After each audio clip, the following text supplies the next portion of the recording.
Გადაცემა ცენტრალური მაგისტრალიდან სინდისის პატიმრის საქმეზე მთავარმა თვითმხილველმა საბას ხვიტარიძის მამამ დღეს დეტალურად მოყვა, როგორ მოუპარეს შვილი პოლიციელებმა შუა რიკოთის გვირაბიდან. ლევან ხვიტარიძემ სასამართლო პროცესზე ეპიზოდურად გაიხსენა, როგორ დაადეს ხელბორკილი მის ავტომობილში მჯდომ საბას ხვიტარიძეს, ეგრეთ წოდებული დაზარალებული პოლიციელის მირიან ქავთარაძის თანამშრომლებმა.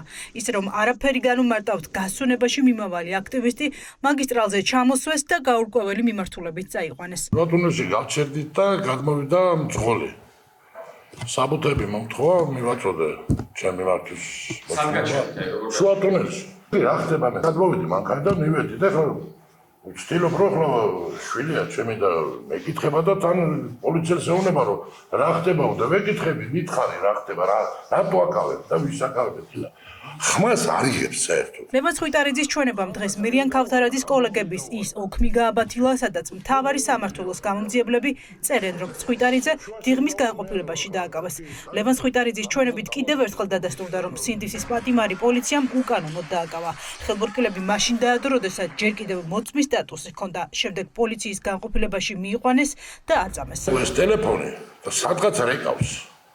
რომელმა ისე ვინც ბორკილებით მოვარდა.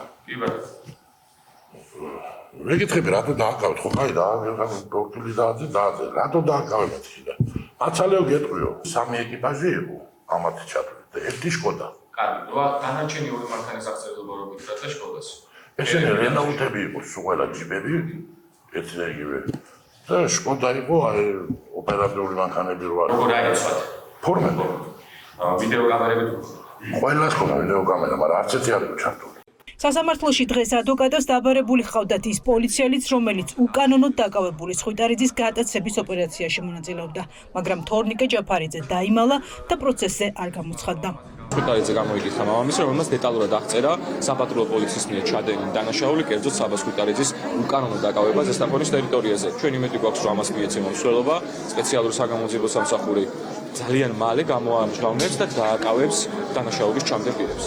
პროცესზე ბრალდებამ 29 წამიანი ვიდეო მოიტანა. პროკურორი კადრებით იმის დამტკიცებას ცდილობდა, რომ ვიდეოში საბას ხვიტარიძე პოლიციელზე ფიზიკურად ძალადობს. აი ნახეთ გაბიშოვის მოხდის ნაწილი და ხალხს ხელს როგორ უთხოვ, მაშინ ეტრიალდება მირიან ქავთარაძე და უშუალოდ.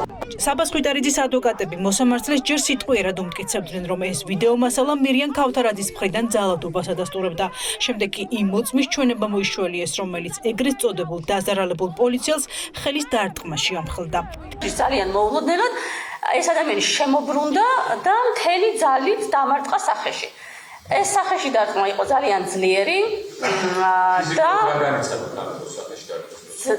ძლიერი ტკივილი განვიცადა სახეში და მხარზეც ვიგრძენი ეს ძალა.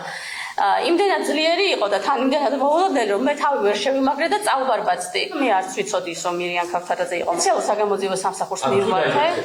დიახ, დავიკითხე, მაგრამ დაზარალებულად არ ცდეს. ჩემთვის წარმოუდგენელი არის, რანაირად შეიძლება და ის ვიდეო კადრების ნახვის და რეალური მტკიცებულებების, მარტო სიტყვიერად მოყოლის კი არა, ფაქტობრივი მტკიცებულებების, ვიდეო მტკიცებულებების ნახვის შემდეგ გამომძიებლებს იქ სხვა ტიპის გადაწყვეტილება მიიღოთ და მე დაზარალებულად არ ვეცდე.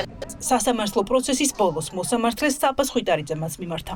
მირიან ქავთარაძემ უჩინო ჩემს ძმას, ჩემს კიდე სამ მეგობარს, მირიან ბალახულიას, ანა გულაშვილს და ანუ ქავთარაძეს. და ამის მიგრაცია შეურაცხყოფა მომაყენა და სულია და ჯერ ჩემს ძმა იმყოფებოდა დაკაში, როდესაც მირიან ქავთარაძე გავიდა, მირიან ბალახულის ერთად ტერიტორიაზე არ იმყოფებოდა და ასე შემდეგ. ამ ოთხი ადამიანი და ორი არის ჩემი მოწმე. და მე ვთვლი რომ ეს არის ჩემს მოწმეებზე ზეწოლა და დაშინების უცდელობა, ასევე ჩემს ოჯახზე. და ძალიან გქონდ გაითვალისწინოთ და გაიქორწინოთ მირიან ქავთარაძე, რომ მსგავსი შემთხვევები მიკუნების პროცესის ესეთი სასამართლო მიმართება ჩემს მოწმეებზე და ჩემს ოჯახზე ზეწოლას მოახორციელებს. სინდისის პატიმრის საქმეზე მორიგის ხდომა 29 მაისს გაიმართება, სადაც დაცვის მხარემ სრულ ჩვენებაში მხილებული პოლიციელები უნდა გამოკითხოს, თუმცა მოვლენ თუ არა პროცესზე მირიან ქავთარაძის მეგობარი კოლეგები უცნობია.